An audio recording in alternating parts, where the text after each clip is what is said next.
all'attività che il nostro Dipartimento di Prevenzione fa durante tutto l'anno ovviamente, ma soprattutto nel periodo estivo, quando sulla costa aprono migliaia e migliaia di nuovi esercizi pubblici, nuovi o comunque che riaprono per la stagione.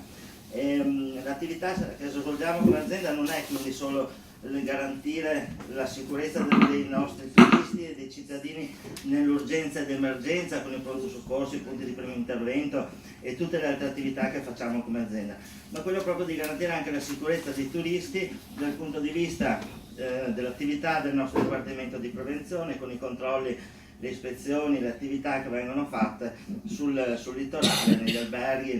negli esercizi commerciali, nei ristoranti, la sicurezza alimentare, la sicurezza delle piscine, il tema delle legionelle, insomma quello che ne viene. E come diceva prima Mauro Zanutto, è un tema che noi affrontiamo con grande responsabilità con i nostri medici e